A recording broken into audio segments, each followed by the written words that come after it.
Dear students, स्वागत है आप सभी का आज के बायोलॉजी क्लास में, जिसमें मैं आप सभी को क्लास 10th के बायोलॉजी सब्जेक्ट का पहला चैप्टर लाइफ प्रोसेस का तीसरा यूनिट ट्रांसपोर्टेशन का रिवीजन कराऊंगा।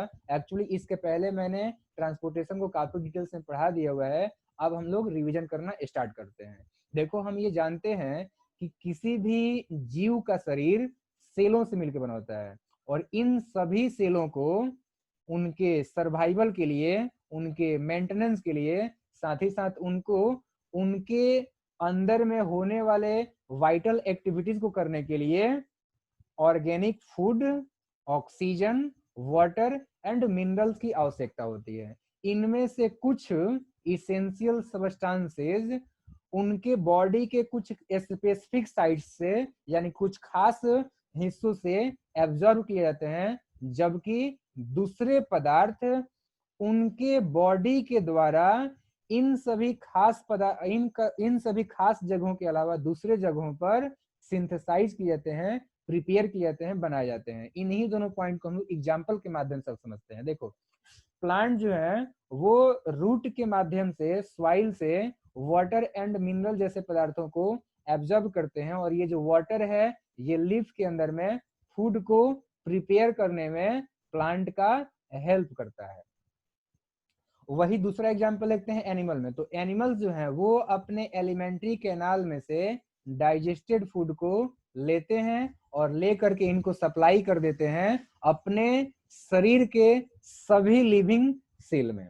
ठीक है, अब देखते हैं कि ये कैसे आपका जो है ट्रांसफर होता है, सप्लाई होता है। तो देखो, बॉडी के एक हिस्से से रॉ मटेरियल या फिर न्यूट्रिएंट्स को दूसरे हिस्से तक ट्रांसपोर्ट करने का जो प्रक्रिया है, ये एक ट्रांसपोर्टेशन के मैकेनिज्म के जरिए होता है। और ये ट्रांसपोर्टेशन का जो है डेफिनेशन हम लोग इस प्रकार से दे सकते हैं कि the life process by which a substance produced or absorbed in one part of the body of an organism is carried to every other part of its body। इसका मतलब ये हुआ कि एक ऐसा लाइफ प्रोसेस जिसके जरिए कोई पदार्थ किसी जीव के शरीर के एक हिस्से में बना हुआ या फिर एब्जॉर्ब किया हुआ शरीर के सभी दूसरे भागों में पहुंचाया जाता है, यही प्रक्रिया कहलाता है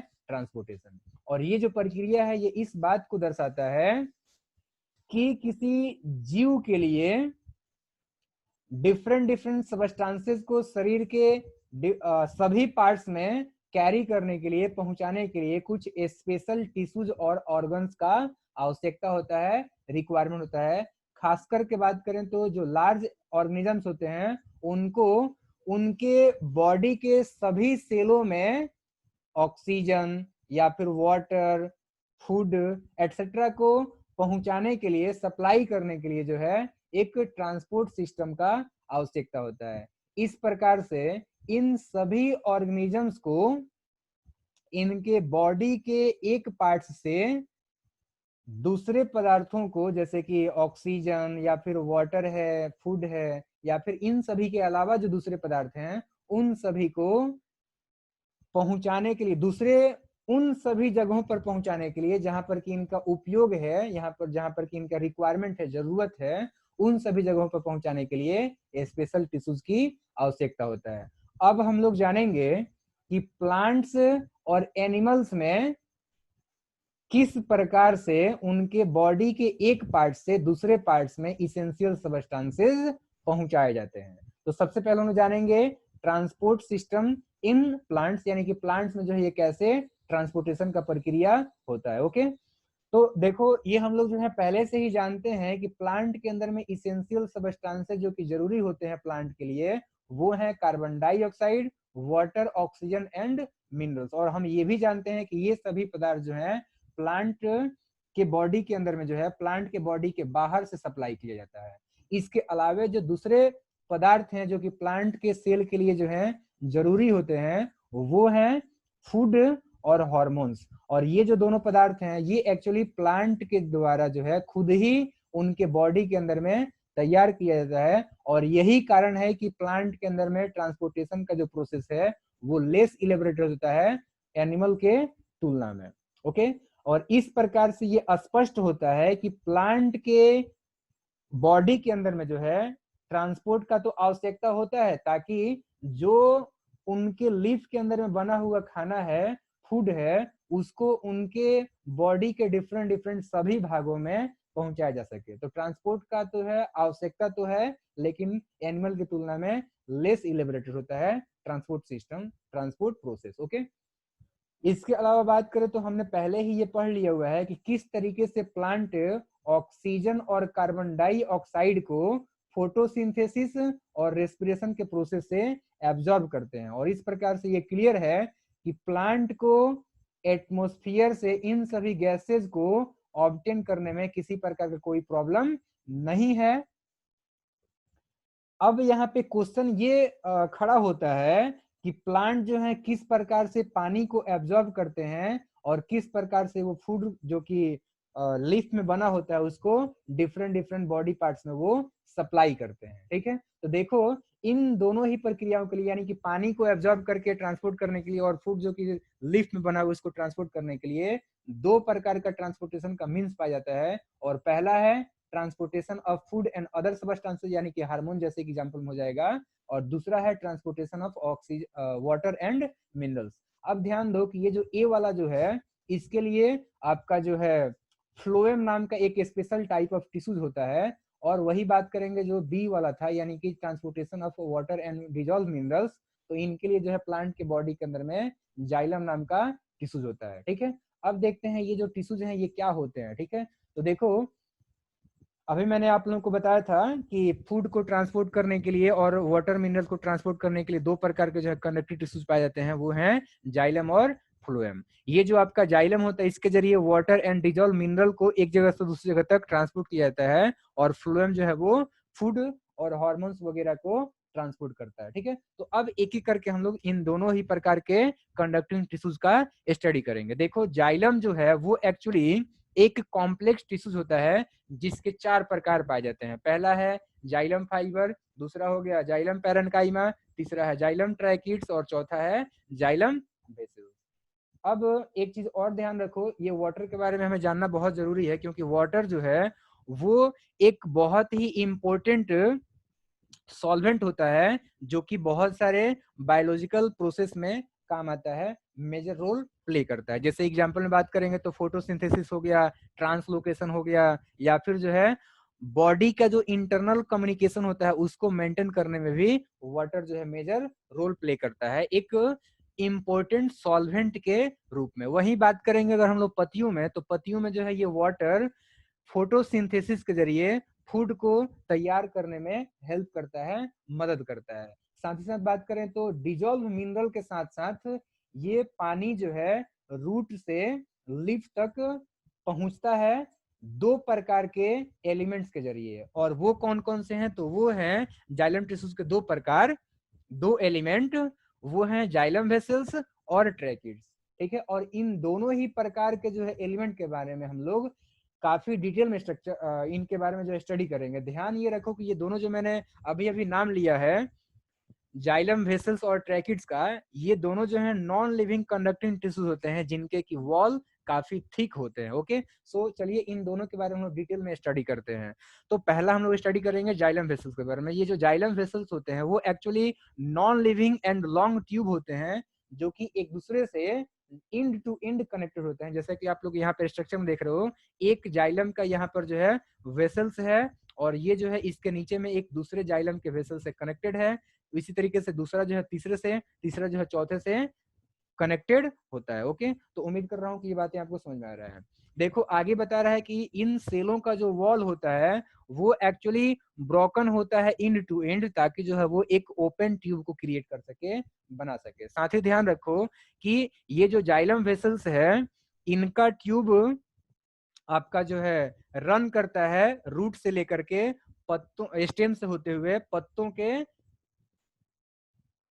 टिप तक, यानी कि पत्तों तक जो है आपका पौधों के पत्तों तक ये पहुंचता है। यानी कि रूट से, स्टेम से होते हुए ये पत्तों तक फैला होता है, रन करता है। ओके, अब देखो यहाँ पे ये भी बताया जा रहा है कि ये जो है आपका ब्रांचेज में भी मतलब कि काफी ब्रांच होता है, यानी कि अलग अलग हिस्सों में ये ब्रांच हो जाता है ताकि जो है ये प्लांट के सभी पत्तों तक पहुंच सके।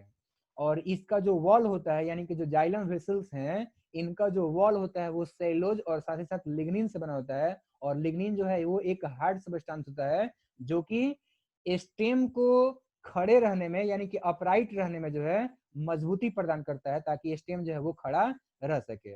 कभी कभी क्या होता है कि ये जो जाइलम वेसल्स है उसके अंदर में भी पिट्स पाए जाते हैं और उनमें जो है लिग्निन नहीं पाया जाता है, ठीक है, लिग्निन वहां पर डिपोजिटेड नहीं होता है, तो ये ध्यान रखना। ओके। और कभी कभी क्या होता है कि ये डिपोजिटेड होता है ताकि जो है ये मजबूती प्रदान करे। देखो ये कहाँ पाया जाता है, तो ये जो आपका फ्लावरिंग प्लांट के अंदर में पाया जाता है। देखो फ्लावरिंग प्लांट में अगर बात करें तो दोनों ही जाइलम वेसल्स और ट्रैकिड्स दोनों ही पाया जाता है, बट कभी कभी सिर्फ और सिर्फ जाइलम वेसल्स के जरिए ही वाटर एंड डिजॉल्व मिनरल का ट्रांसपोर्टेशन होता है, ठीक है। तो अभी आपने जाना कि फ्लावरिंग जो प्लांट होते हैं, एंजियोस्पर्म जो होते हैं, उनके अंदर में किस प्रकार से वाटर एंड डिजॉल्व मिनरल का ट्रांसपोर्टेशन हो रहा है। अब हम लोग पढ़ेंगे ट्रैकिड्स के बारे में। तो देखो ये जो ट्रैकिड्स होती हैं ये long thin elongated and spindle shaped cell होते हैं जो कि पॉइंटेड होते हैं इंड टू इंड, और इंड पर जो है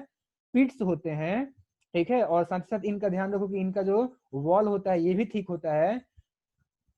ये अगेन जो है ये भी डेड सेल होती हैं जाइलम वेसल की तरह, और ये भी लिग्निफाइड सेल वाले होते हैं, ठीक है। यानी कि इनका जो सेल होता है उसमें भी लिग्निन पाया जाता है जो कि मजबूती प्रदान करता है। इनके जरिए जो है एक ट्रैकिड से दूसरे ट्रैकिड तक जो है पिट्स के माध्यम से वाटर फ्लो करता है। ओके, तो ये उम्मीद करता हूं कि आप लोगों को समझ आ रहा है। अब ध्यान दो कि हालांकि सभी प्लांट्स के अंदर में जो है ट्रैकिड्स तो पाया जाता है, बट सिर्फ और सिर्फ नॉन फ्लावरिंग प्लांट्स में ही वाटर को कंडक्ट करने का काम ट्रैकिड करता है। तो उम्मीद है कि ये समझ में आ गया। ये आपने यहाँ पर जो आप लोग ट्रैकिड्स का फिगर भी देख पा रहे हो, इसमें जो है आप लोग को ये जो डार्क डार्क जो स्पॉट दिखाई दे रहा है ये एक्चुअली जो है ट्रैकिड्स के अंदर में पिट्स हैं। अब देखो इससे पहले कि हम लोग जो है वाटर का रूट से मतलब प्लांट के रूट से होते हुए लीफ तक का हम लोग ट्रांसपोर्ट सिस्टम पढ़े, ट्रांसपोर्ट का मैकेनिज्म पढ़े, हम लोग जो है कुछ टर्म्स समझ लेते हैं जो कि बहुत ही इंपॉर्टेंट है। पहला देखते हैं एपिडर्मिस। तो एपिडर्मिस जो होता है वो सेल मतलब जो रूट होते हैं उनके अंदर में सेल का जो है सबसे बाहरी लेयर होता है, ठीक है। और ध्यान रखो कि ये जो है काफी चौड़े होते हैं, यानी कि जो है वो एक चौड़े सेल से मिलकर के बने होते हैं। जहां पर आप लोग देख सकते हो ये जो आपका एपीब्लेमा लिखा हुआ है, एक्चुअली यही जो है आपके एपिडर्मिस है। ओके, तो एपिडर्मिस कहो या फिर एपिब्लेमा कहो, ये जो है रूट के outermost layer of cells है। ओके, अब बात करते हैं इंडोडर्मिस। तो इंडोडर्मिस जो है वो जाइलम और फ्लोएम जो कि वस्कुलर बंडल है रूट के अंदर में, उसके चारों तरफ का एक सेल का लेयर होता है। यहाँ पर आप लोग देख सकते हो सर्कुलर यहाँ पे जो दिखाया हुआ है एक्चुअली यही है इंडोडर्मिस। तो उम्मीद कर रहा हूँ कि ये भी समझ में आ गया। अगला है वैस्कुलर बंडल। अभी मैंने बताया था कि रूट के अंदर में जो जाइलम और फ्लोएम है एक्चुअली वही है वैस्कुलर बंडल, वही दोनों मिल करके बनाते हैं वैस्कुलर बंडल। अगला है रूट कॉर्टेक्स। तो रूट कॉर्टेक्स क्या होता है, देखो ये जो वैस्कुलर बंडल था या फिर कह सकते हैं यहाँ पर जो इंडोडर्मिस था और बाहर में जो एपिडर्मिस है, इन दोनों के बीच में जो है बहुत सारे गोलाकार आप लोगों को सेल यहाँ पे दिखाई दे रहे हैं, यही सब सेल जो है कॉर्टेक्स कहलाते हैं, रूट कॉर्टेक्स कहलाते हैं। अब बात करते हैं रूट जाइलम। तो रूट जाइलम जो है वो रूट के अंदर में पाया जाने वाला जाइलम टिश्यूज होता है। एक नोट्स ध्यान रखो कि जो मिनरल्स प्लांट के अंदर में यूज किए जाते हैं या फिर उनको आवश्यकता होता है वो एक्चुअली इनऑर्गेनिक फॉर्म में लिए जाते हैं, और ये जो मिनरल होते हैं वो डिजॉल्व फॉर्म में पानी के अंदर में पाए जाते हैं, और उसी फॉर्म में जो है ये लिफ रूट से जो है लिफ तक ट्रांसपोर्ट किए जाते हैं, ठीक है। तो अब हम लोग आगे जानेंगे प्लांट के अंदर में वाटर एंड मिनरल का कैसे जो है ट्रांसपोर्ट होता है। तो देखो प्लांट के अंदर में वाटर एंड मिनरल का जो ट्रांसपोर्ट सिस्टम है वो एक्चुअली दो प्रोसेस से होता है। मतलब कि वाटर एंड प्लांट के अंदर में मिनरल और वाटर के ट्रांसपोर्ट में दो प्रक्रियाएं इन्वॉल्व होती हैं, और पहला है एब्जॉर्प्शन और वाटर एंड मिनरल, और दूसरा है अपवर्ड मूवमेंट ऑफ वाटर जिसको कि हम लोग असेंट ऑफ सैप भी बोलते हैं। ओके, सो पहला हम लोग टॉपिक डिस्कस करते हैं absorption of water and mineral, ठीक है। तो प्लांट जो है वो वाटर को और साथ ही साथ उसमें जो डिजॉल्व मिनरल्स होते हैं उनको सॉइल से एब्जॉर्ब करते हैं अपने रूट हेयर के माध्यम से, या फिर कह सकते हैं कि रूट हेयर के सहायता से, ठीक है।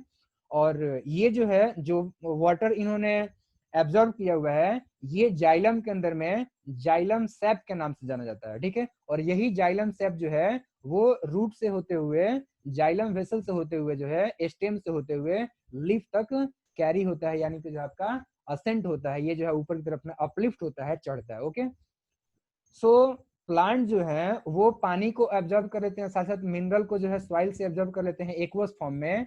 और ये दोनों ही चीजें, यानी कि पानी और मिनरल इंटर करता है रूट में एपिडर्मल सेल से, और एपिडर्मल सेल के बाद से जो है वो कॉर्टेक्स से होते हुए वास्कुलर बंडल तक पहुंचता है, और फिर जो है वो लिफ तक पहुंचता है जाइलम सेल के जरिए, ठीक है।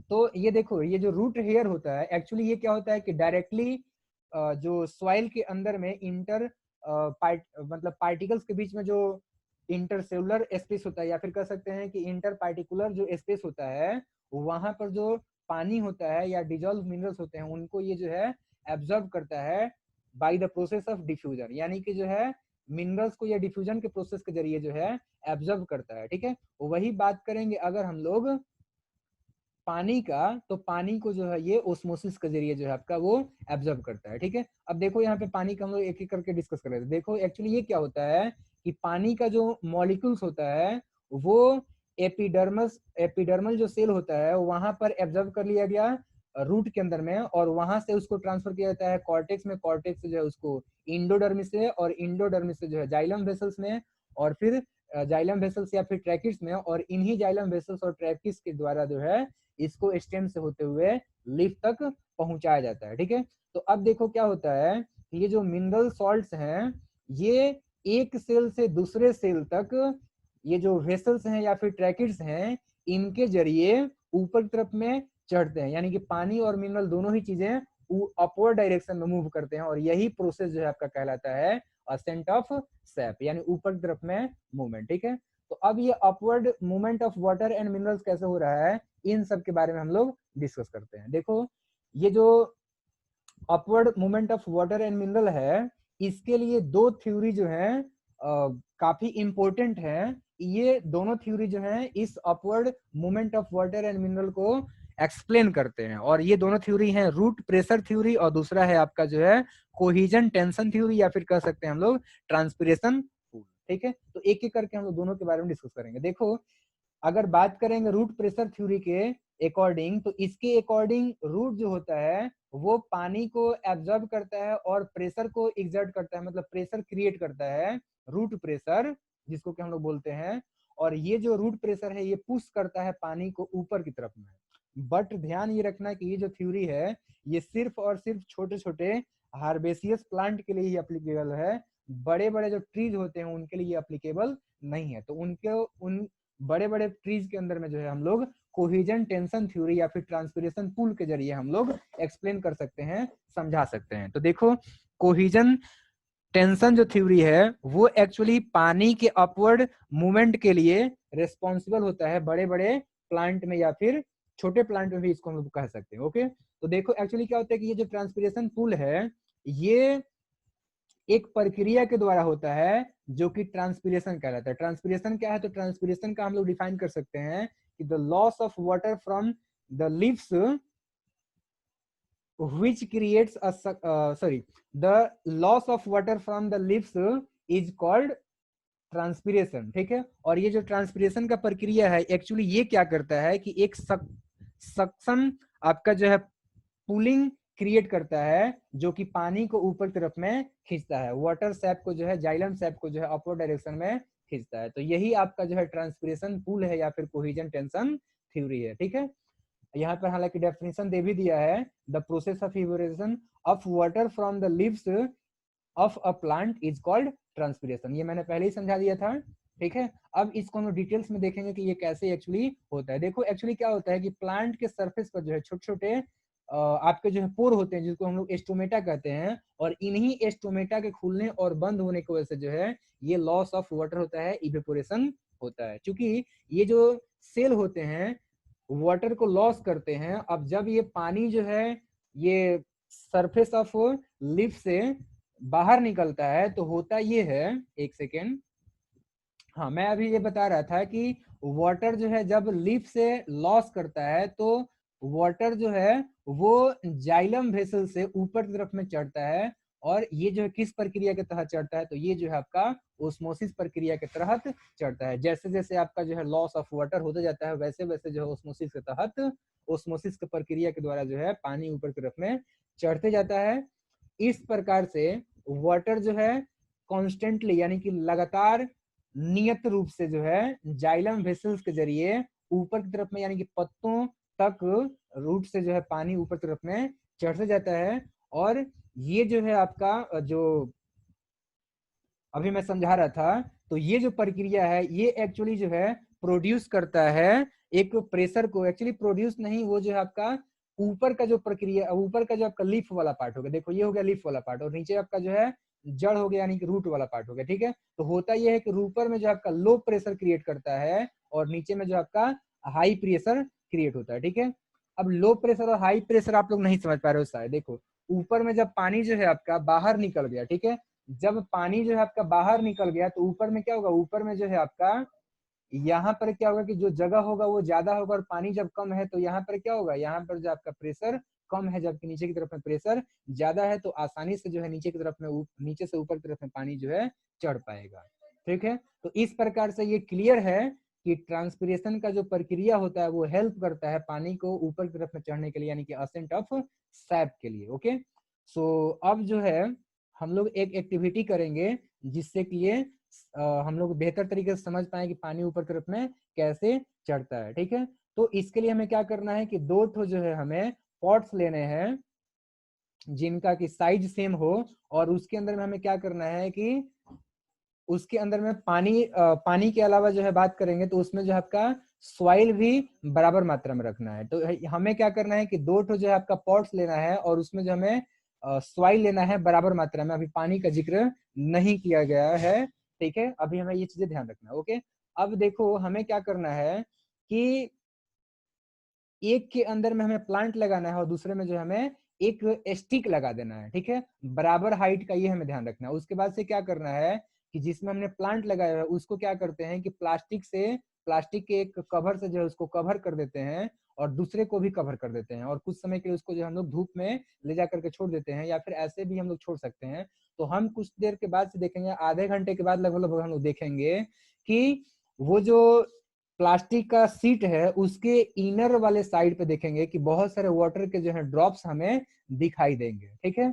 और वही बात करेंगे जिसमें कि हमने जिस पॉट के अंदर में हमने स्टिक लगाया हुआ था और कवर किया था प्लास्टिक से, तो उस प्लास्टिक के इनर साइड में हम लोग को वाटर के ड्रॉपलेट्स नहीं दिखाई देंगे। तो निष्कर्ष ये निकलता है कि जो प्लांट्स है वो इवोपोरेट करते हैं, यानी कि वो लॉस करते हैं वाटर को, ठीक है, अपने लीफ के जरिए, अपने जो है ग्रीन वाले पार्ट्स के जरिए जहां पर कि स्टोमेटा होता है। अब एक नोट याद रखो कि जो प्लांट होते हैं जितना भी वो पानी को एब्जॉर्ब करते हैं मात्र उसका 1 से 2% ही वो यूज करते हैं अपने फोटोसिंथेसिस प्रक्रिया में, और बाकी जो है आपका 98 to 99% पानी वो आपका जो है रिलीज कर देते हैं, इवेपोरेट कर देते हैं हमारे एटमोस्फियर में, हमारे जो है वायुमंडल में, ठीक है। उम्मीद करता हूँ कि ये समझ में आ गया। अब चलिए हम लोग बात करते हैं ट्रांसलोकेशन का, यानी कि translocation of food and other substances, ठीक है। तो देखो बात करते हैं, तो हम लोग ये जानते हैं पहले से ही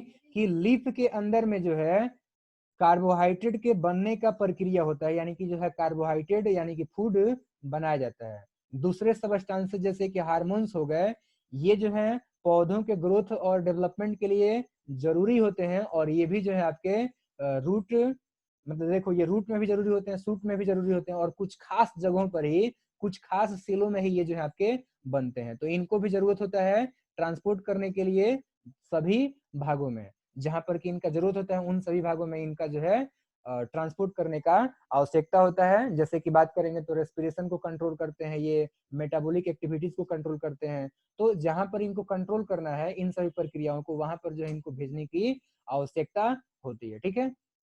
तो देखो इनके लिए क्या होता है कि ट्रांसपोर्टेशन का प्रोसेस पाया जाता है प्लांट्स के बॉडी के अंदर में, ठीक है, जो कि फूड और अदर सबस्टांसेस को स्पेशल टिश्यू जिनको हम लोग फ्लोएम बोलते हैं, इनके जरिए ट्रांसपोर्ट किया जाता है। अब बात करते हैं फ्लोएम क्या होता है। देखो फ्लोएम जो है अगेन एक कॉम्प्लेक्स टिश्यू होता है जो कि जाइलम के साथ ही साथ रन करता है प्लांट्स के बॉडी के अंदर में, और ये भी जो है 4 प्रकार के अलग अलग सेल से मिलकर के बना होता है, और इनका नाम है phloem parenchyma, phloem fibre, companion cell और सिव ट्यूब्स। तो चलिए इन सभी के बारे में स्टडी करते हैं। देखो ये जो सिव ट्यूब है, ये सिव ट्यूब एलिमेंट जो है इलोंगेटेड सेल होते हैं, और ये जो है एक दूसरे से इंड टू इंड अटैच्ड होते हैं, जुड़े होते हैं।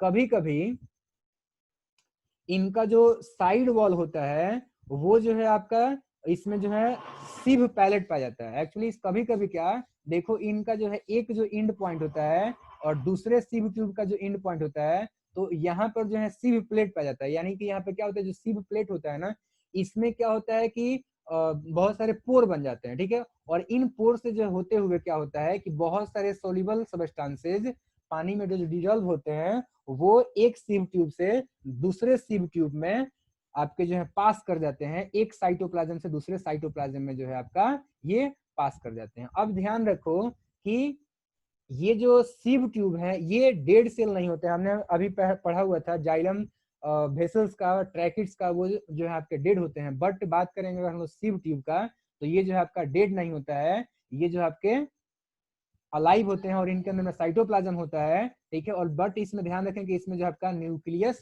नहीं होता है, ठीक है। तो उम्मीद कर रहा हूँ कि ये बातें आप लोगों को समझ में आ रहा है। अब हम लोग डिस्कस करते हैं कि फूड जो है कैसे फ्लोएम के जरिए ट्रांसपोर्ट होता है, यानी कि जो हम लोग बात करने वाले हैं प्लांट के अंदर में फूड के ट्रांसपोर्ट का मैकेनिज्म का, ठीक है। तो देखो फ्लोएम जो एलिमेंट्स हैं वो मेसोफिल सेल के साथ में लीफ के अंदर में काफी क्लोज कांटेक्ट में होते हैं, काफी निकट होते हैं, और ये जो सॉल्युबल फूड होता है मेसोफिल के अंदर में जो होता है वो क्या करता है कि इंटर करता है, और मेसोफिल सेल में से इंटर करता है एक्चुअली फ्लोएम में, फ्लोएम एलिमेंट्स में, और फिर वहां से जो है वो ट्रांसपोर्ट किया जाता है ये ट्रांसपोर्ट किया जाता है नीचे की तरफ में। खासकर देखो ये नीचे की तरफ में ही नहीं, अभी हमने बात किया था कि जाइलम जो वेसल्स हैं या फिर ट्रैकिट्स हैं वो जो है एक्चुअली ट्रांसपोर्ट कर रहे हैं सिर्फ और सिर्फ ऊपर की तरफ में, बट बात करेंगे अगर हम लोग प्लांट्स के अंदर में फूड और दूसरे सबस्टांसेस के ट्रांसपोर्ट के लिए, तो ये जो है सिर्फ और सिर्फ डाउनवर्ड ही नहीं बल्कि ये दूसरे अदर भी डायरेक्शन में ये फूड को या साथ ही साथ दूसरे पदार्थों को जो है आपका ट्रांसपोर्ट करता है, ठीक है। तो ध्यान रखो कि ये जो है डाउनवर्ड डायरेक्शन में रूट के तरफ में या फिर स्टेम के तरफ में या फिर अपवर्ड डायरेक्शन में अगर सीड का जर्मिनेशन का केस हो या फिर जो है आपका दूसरे कंडीशन हो, तो उस कंडीशन में जो है आपका ये ऊपर भी मूवमेंट कर सकता है, नीचे भी मूवमेंट करता है, और साथ ही साथ जो है ये आपका लेटरल पार्ट में भी, लेटरल डायरेक्शन में भी मूवमेंट करता है। अभी मैंने आप लोगों को क्या समझाया, मैंने यही समझाया है कि रूट में और स्टेम में जो है आपका नीचे की तरफ में फूड का मूवमेंट हो सकता है, या फिर जब जर्मिनेशन का केस हो तो उस कंडीशन में ऊपर की तरफ में आपका जो है मूवमेंट हो सकता है, या फिर कभी कभी जो है ये लेटरल डायरेक्शन में भी मूवमेंट होता है, ठीक है। और इस तरीके से न्यूट्रिएंट्स जो है वो सिव ट्यूब से होते हुए एक्वस फॉर्म में, या फिर कह सकते हैं ग्लूकोज जो होता है वो एक्चुअली सुक्रोज के फॉर्म में जो है आपका ट्रांसपोर्ट होता है, ठीक है। और यही प्रक्रिया जो है कहलाता है ट्रांसलोकेशन, यानी कि transport of food from leaves to other parts of the body where it is required, ये प्रोसेस कहलाता है ट्रांसलोकेशन। उम्मीद करता हूं कि ये समझ में आप लोगों को जो है आ रहा है। देखो यहाँ पे बताया जा रहा है कि फूड यानी कि शुगर जो होता है वो लीफ के अंदर में बनता है, और बनने के बाद से सीव ट्यूब से होते हुए, मतलब कि फ्लोएम के जो है सीव ट्यूब से होते हुए ये आपका जो है ट्रांसपोर्ट किया जाता है एनर्जी का यूज करके। कौन सा एनर्जी, तो एटीपी के फॉर्म में जो है आपका जो स्टोर्ड एनर्जी होता है, रेस्पिरेशन के द्वारा जो रिलीज एनर्जी होता है उसी का यूज करके होता है। और कौन सा प्रोसेस है, तो वो प्रोसेस है आपका जो है ओस्मोसिस प्रोसेस, ठीक है। ओस्मोसिस मैंने पहले ही आप लोगों को समझा दिया, एक्चुअली आप लोग 9th में पढ़े हो, ठीक है। अब इसमें क्या होता है कि फ्लोएम का जो है, जो फ्लोएम तो आपका जो है हर जगह पे फैला होता है, तो इसमें क्या होता है कि फ्लोएम में जो है आपका प्रेशर इंक्रीज होता है, और इस वजह से क्या होता है कि फूड जो है वो आपका फ्लोएम के एक पार्ट से बॉडी के, प्लांट के बॉडी के जो है दूसरे पार्ट्स में जहां पर लेस प्रेशर होता है वहां की तरफ में आपका जो है मूव करता है, यानी कि हायर प्रेशर से लोअर प्रेशर की तरफ में आपका जो है फूड मूव करता है आपका जो है डिफ्यूजन प्रोसेस कह लो या फिर ओस्मोसिस, खास करके बात करेंगे तो ओस्मोसिस, क्योंकि यहाँ पर जो है डिजोल्व फॉर्म में चीजें जा रही है। ठीक है, तो इस तरीके से हमने ये देखा कि फ्लोएम जो है वो आपका फूड साथ साथ हार्मोन्स को बॉडी के डिफरेंट डिफरेंट सभी भागों में ट्रांसपोर्ट करता है, जिस प्रकार से उनका नीड होता है उसी प्रकार से उनको जो है ट्रांसपोर्ट करता है। उम्मीद करता हूँ कि ये आप लोगों को जो है मैं बढ़िया तरीके से रिवाइज करा पाया। अगले क्लास में जो है मैं आप सभी को ह्यूमन बीइंग के अंदर में ट्रांसपोर्ट सिस्टम को रिवाइज कराऊंगा। सो